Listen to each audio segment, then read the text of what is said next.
Hello and welcome to a 1 credit clear of Battle Garegga with commentary and a quick start guide for beginners. So if you're not familiar with the game, don't worry, I'll cover the basics in the short introduction. But if you just want to get straight to the run, I have a timestamp that you can click on. Now before going any further, I just want to mention two videos that helped me immensely when learning the game. The first is by Pearl and it's kind of a step-by-step guide on how to clear the game. And the second one is this 6-hour stream of Icarus Plasmo and Eaglet where they go through like every aspect of the game in detail. I'll have links to both of these videos in the description. Garegga is a shmup developed by Rising, originally released in 1996. It is known for being a very deep score game and having lots of hidden stuff happening under the surface, first and foremost being the rank system.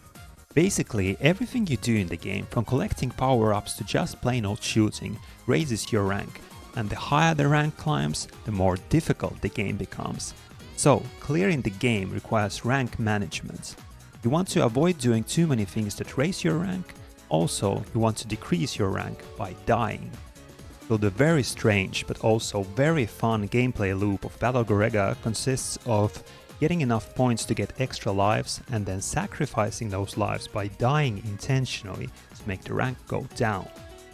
There's lots of cool scoring tricks in Garegga, but the basic way of getting score is to chain medals. So when you destroy enemies, they drop these golden medals, and as you collect them they go higher and higher in value until they max out.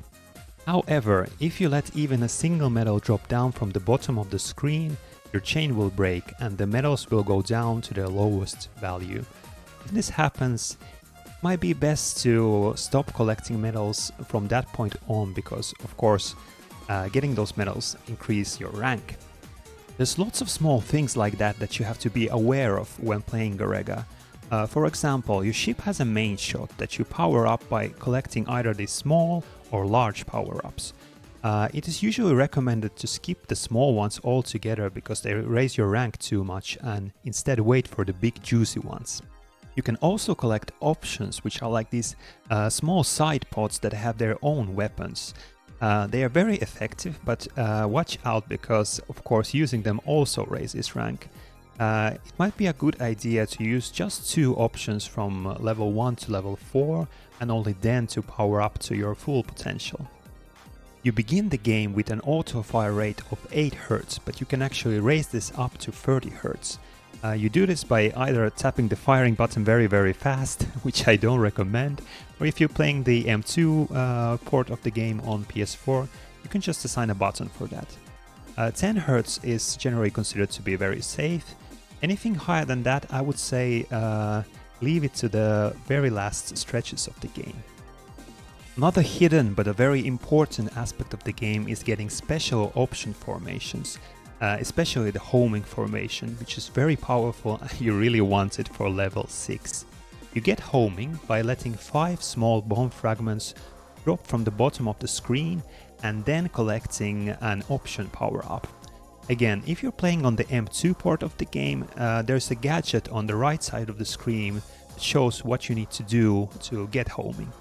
Now, something to keep in mind about the ship selection. You have 4 main ships and 4 extra ships that you unlock either through a code or in the M2 port just by clicking on an option from the menu. And actually, every ship also has 4 variants. If you select the ship with the A button, you get the basic version. If you select the ship with the B button, you get a faster ship. If you select it with the C button, you get a smaller hitbox. And if you select the ship with all the buttons at once or let the selection time out, you get both more speed and a smaller hitbox. I'm not super knowledgeable on the ships, but I think Miyamoto and Wild Snail are often considered to be good beginner ships. But my first clear was with Gain, specifically Gain with the smaller hitbox. I found him just really fun to play with. He's fast, he has a good bomb, and also his options just look very cool with all these huge swords just flying everywhere. If it's available to you, I'd recommend playing the game on the PS4 port done by M2 ShotTriggers team. The port is arcade accurate and also comes with lots of very useful extras and options. You get save states for practice, you can see your rank change in real time, You can even change the color of the bullets, because in the original versions the bullets are notoriously hard to see. Now, one last thing before we get to the run. I feel like Garegga has this intimidating reputation as being this very complex and very challenging game. And sure, it is difficult and you have to do some studying up to understand the systems, but I also find it kinda surprisingly forgiving. I feel like Garegga is a game that is always in motion, it's always changing. It's more about like controlled chaos than having a super duper strict route that you have to stick to. And when you inevitably make mistakes and you die in places you don't want to die, it can create this butterfly effect that can ripple out in surprising ways, and you can end up clearing when you least expect to. At least that's what happened to me in this 1cc run. So here we go. And immediately at the beginning of the game I set my autofire to 10 Hz and I start collecting small bomb fragments, because we can use these bombs to score in the second level of the game. Then I get my medal chain going, yeah, that's the first medal there. And then I start to wait for the option power-ups. The ground targets often leave small bomb fragments behind, just something to keep in mind. So yeah, that's the first option that I get. And I avoid getting those small main shot power-ups, as you see.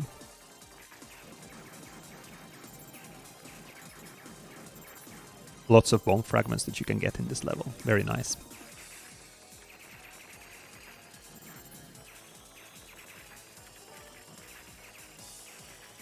Yeah, then I pick up the second option here, keep the medals going.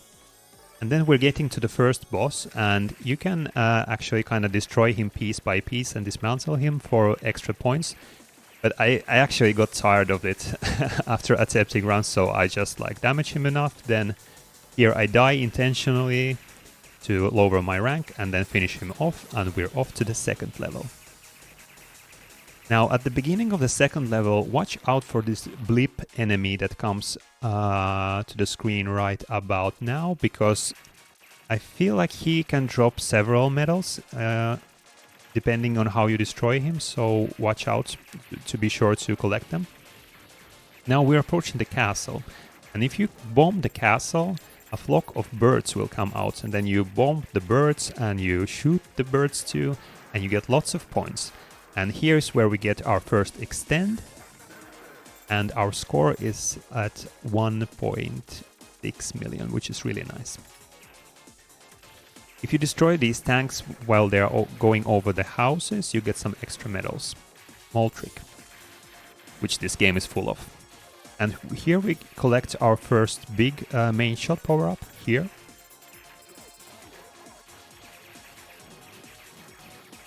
Again, here it's important to get some of the bomb fragments.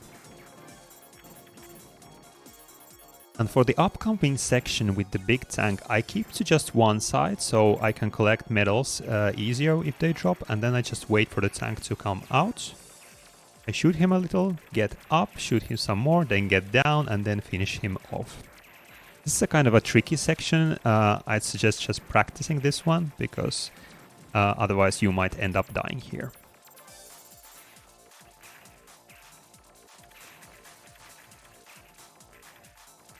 Now the next section is kind of tricky, because the two big ships, if you destroy their wings, they can drop actually several medals, but it may be hard to collect them amidst all this gunfire, so just watch out for... I think it's better to practice this section too. And here I'm going to die intentionally again. I wait for a medal to come out, and then I kill myself to lower my rank, because we're going to get another extend by just bombing this boss. Then shooting him some, basically skipping the whole boss fight. And here, bomb immediately, because you're going to get hidden maxed out medals from these rails. And then collect another bomb fragment, and then bomb again. Get another bomb, bomb again. There's lots of hidden medals here at the beginning.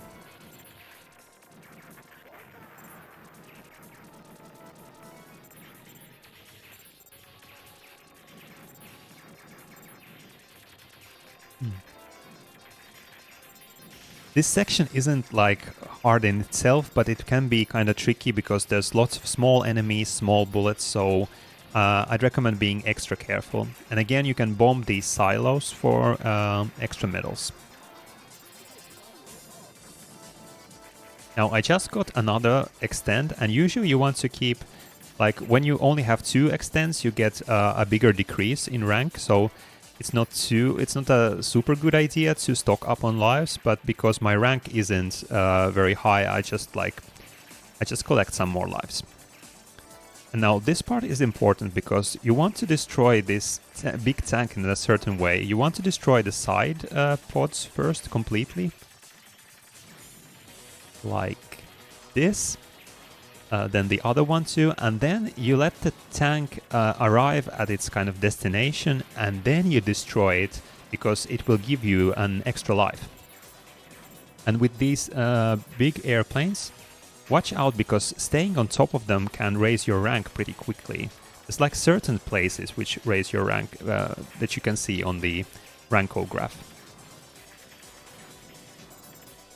Now here I'm going to die intentionally because we're going to get that extra life from the tank, like this.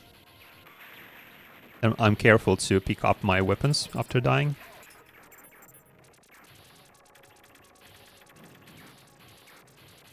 And you can see the boss HP on the right side of the screen if you're playing the M2 port. So here, yeah. I let him stop and then destroy him, and he gives that extra life for us. Nice.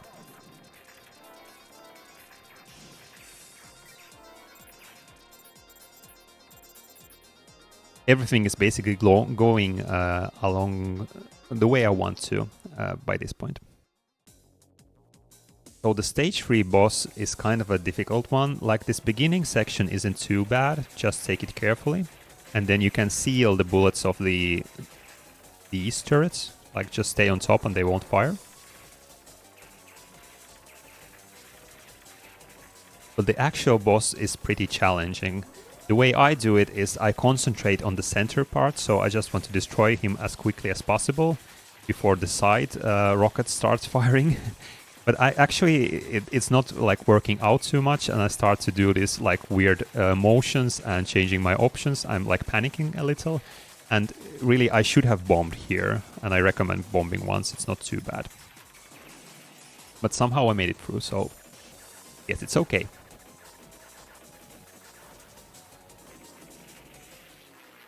Now in level 4 you can get lots of bomb fragments, lots of medals, a good stage for stocking up.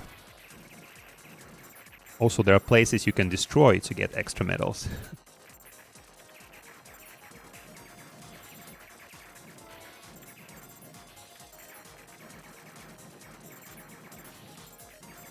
Like this part coming up, like these pipes. I don't think you don't really see it, but they are full of medals that I collect immediately.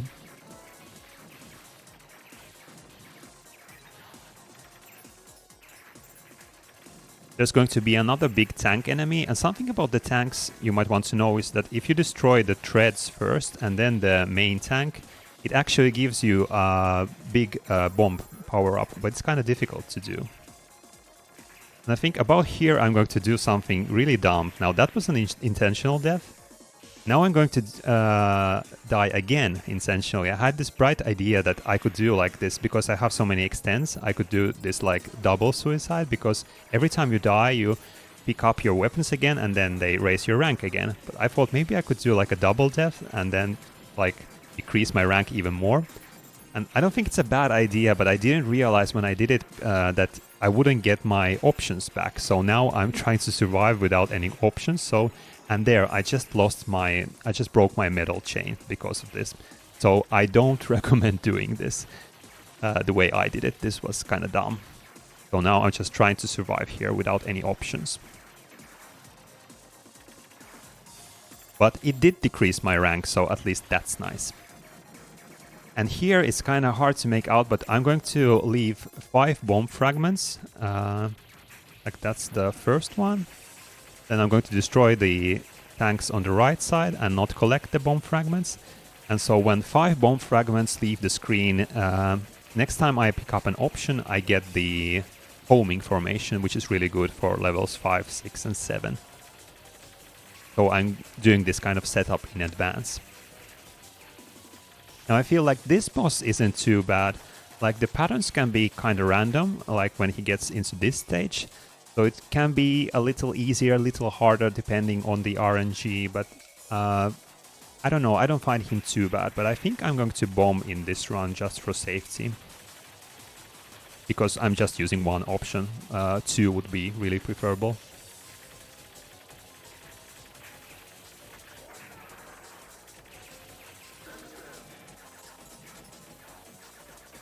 So yeah, the double death wasn't a bright idea in this stage, but we're doing fine. It's like stage 5, we have 2 extra lives, the rank isn't too high, and now we already have homing options, which is nice. It would be nice to have the medal chain going, because you can get lots of easy medals in this stage, but what can you do? And you can do the homing formation easily on these ships too. But sometimes I find it like, so if something goes wrong and I don't get the option, it's kind of, I don't know, it's kind of frustrating. So I did the earlier setup with the level 4 boss.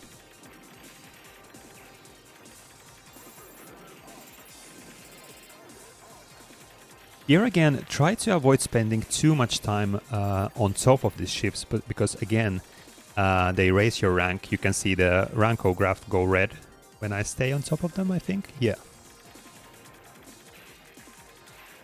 And be sure to stock up on bombs here, because we're going to need those bombs at the last part of the stage and also at the beginning of the next stage.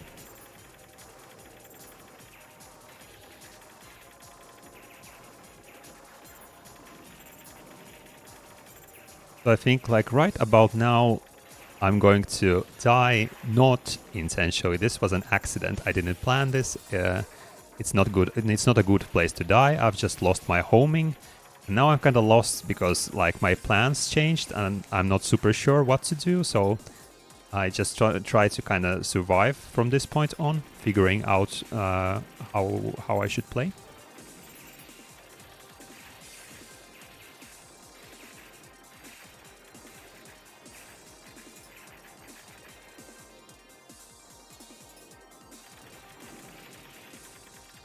There's lots of these big ships and they get kind of harder and harder because they start to appear in pairs.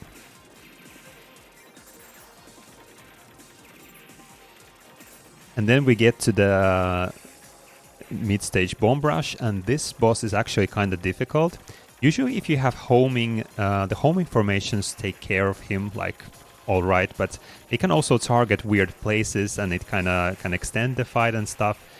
Here I'm kind of just, I think I was in a kind of a weird emotional state after like my death earlier, so I thought maybe it would be safe to destroy the small parts first and then focus on the body, but actually what this does is it it makes the boss use like his more crazy patterns, and then I'm going to die again. I'm going to panic and then die. Like here.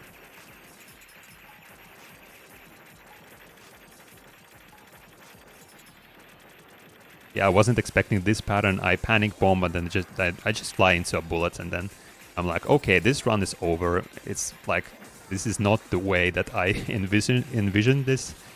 But I decided to just play it out, and that's always the best thing to do, I found.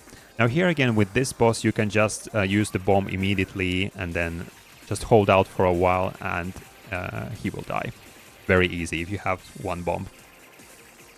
At least with gain.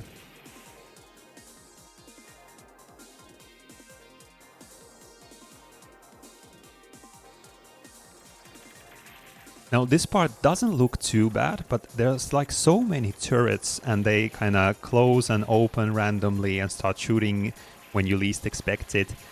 So I'd advise taking this part very carefully. Even if you don't seem to be in immediate danger, because I've died here many times when I didn't expect it.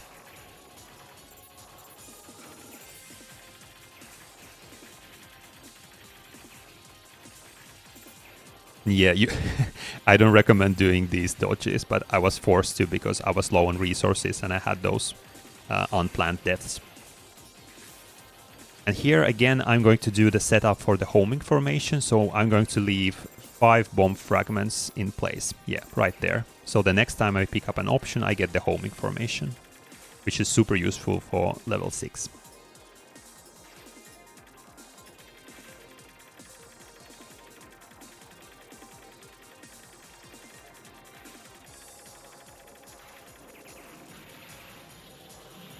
So we are approaching Blackheart version 1,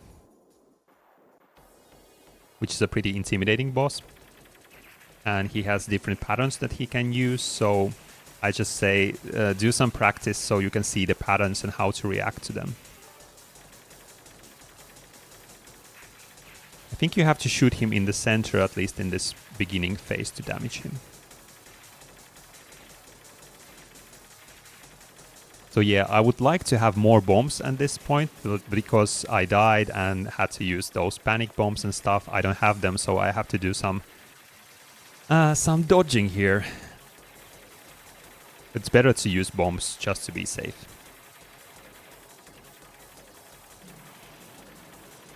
But I kind of get lucky with the patterns and stuff. Oh, I died here. I didn't remember this, but okay, alright. Interesting.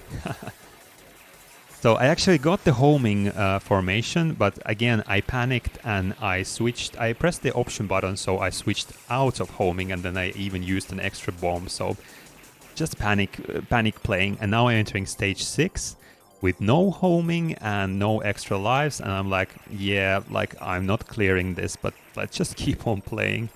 Luckily, the beginning part of level 6, I don't feel it's too bad. Like, when you play it a couple of times, I think you get the hang of the big ships appearing and when to be and how to destroy them effectively. Just take it slow and careful.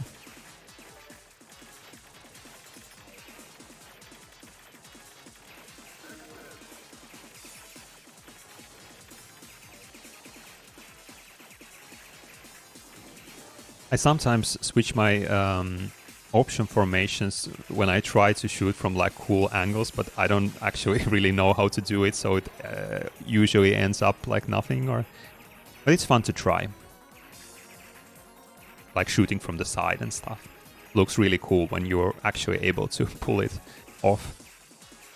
Now we are approaching the wall, and you need 2 bombs, or like at least 1.5 bomb to do it safely, I feel. And the way I do it is I bomb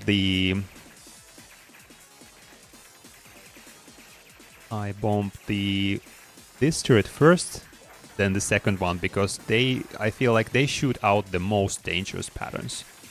And then just try to take very carefully, making small movements, little tap dodges and stuff. Yeah, that was lucky. And here again, I'm doing the homing formation setup, so there's 5 small bomb fragments, and I wait. There's this agonizing wait for them to leave the screen, and then I pick up the option power-up. Here, then I bomb for safety, and yeah, I've got homing, and now we are getting the tank rush section of the stage. I really hated this part at first when I started playing, and I was like, this is impossible and this is stupid, but now it's actually one of my most favorite parts of the stage, or the game, because like I play Shmups because I like to dodge. That's why my main games are bullet hell games, like cave games. I like the games where you get like this really thick, slow patterns, and I can just like micro dodge through them. And Garegga isn't really like that. Your hitbox is pretty big, and there's other stuff going on. The patterns are not like designed to be like dodgeable basically all of the time. But this stage, it has lots of like these like small movements, small dodges, and like random stuff happening. I think that's why I enjoy it a lot. And yeah, you want to stock up on as many bomb fragments as you can, and luckily the tanks leave them, so there's lots of bomb fragments to collect here. Basically, these parts are why you want to have homing formation, because you can focus on the dodging and let the homing take care of the enemies. And here, well, not here. I think soonish you will get, we will get like 3 big tanks appearing on the screen. No. These big laser turrets are annoying at first, but then I feel like they're pretty easy to learn. Yeah, like these tanks, I was expecting them earlier. So here I'd suggest bombing because it's a very tight section. Very, very tight. Yeah, just keep stocking up on bomb fragments and be very careful, very mindful about dodging all the bullets here. Here I feel it really helps to have the colored bullets instead of the original gray ones. And I prefer these yellow ones. Here you can again see me doing a homing setup in case I die, so I can get homing. So here just dodge from side to side, not too bad. But the actual boss is pretty difficult, but I have like a bombing strategy for him. So I let him arrive, then wait for a little while and then bomb. Then just try to dodge for a small amount of time. And yeah, first phase is done. Then again, wait a little and bomb again. Like this. And then you can skip the second pattern, which is super, super difficult. I don't recommend doing it. And if you have 4 homing options, this part is, again, not too bad. And the boss dies pretty quickly. If you don't have the options, this can take a long time and be kind of annoying. So yeah. So my level 5 was really bad, but I'm really happy with how the level 6 turned out. So I finished the level without dying, and it's the hardest level of the game. Like the end bosses of this stage are harder, but as an actual stage. Here again, it really helps to have the homing shot, because you have to do some kind of difficult dodges with all the turrets and bullets and stuff. Like this section is like, ugh, I hate it if I don't have homing, but yeah, having homing is like really required for beginners, I feel, trying to clear this game. Here again, I'm doing a homing setup just in case. Lots of homing stuff, because homing is just too good to pass up.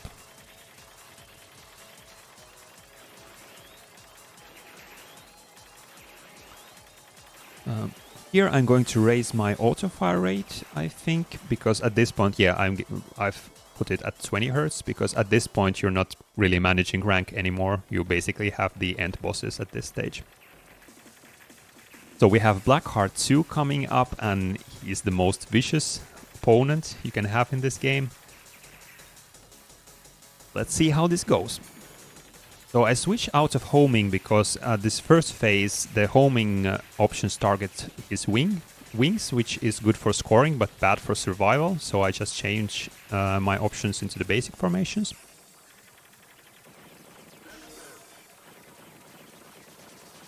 And basically this fight went surprisingly well. I dodged some weird attacks.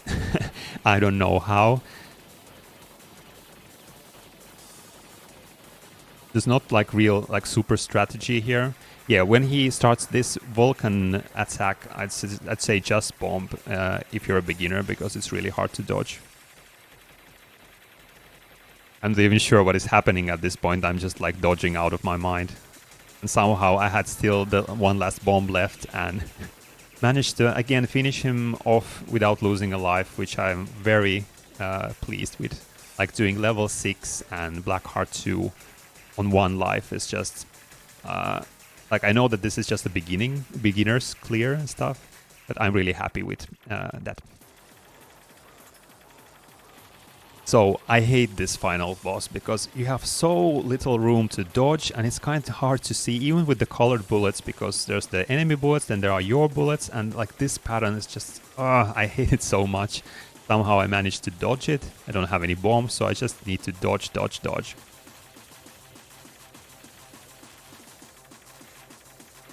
So I die here, but that's expected. And actually now I get homing formation, but I forgot that that I did the setup, so I switched out of the formation, which wasn't like maybe a good idea to do, but that's what happens. It's kind of funny how much like panic playing is in this run, even with it clearing and stuff. So I'm doing lots of like stupid decisions because I'm just like panicking and trying to figure out what I should do.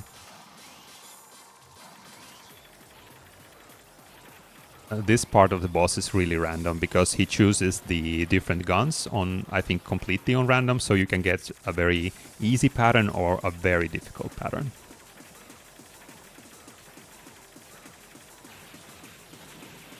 So funny that I died like on the the last bullets of the second phase.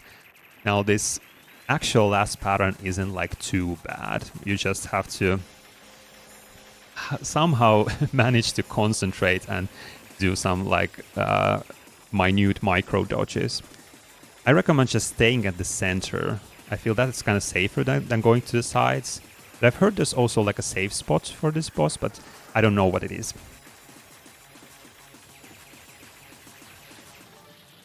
I think with most clears that are very challenging, it's also it's always kind of surprising when you actually clear the game and yeah, do kind of a small dance with the options changing and stuff. But yeah, awesome game. It took me some time to warm up to it, but I really ended up enjoying it, and I'm really happy with this clear. I'm even happy with the score. It's kind of fun that the game forces you to score to survive. So yeah. Thanks for watching, everyone. Hope you enjoyed. Maybe you learned something. Maybe I can help somebody out a little bit. And yeah, have fun playing Garegga. It's totally doable, even if it feels really hard at first.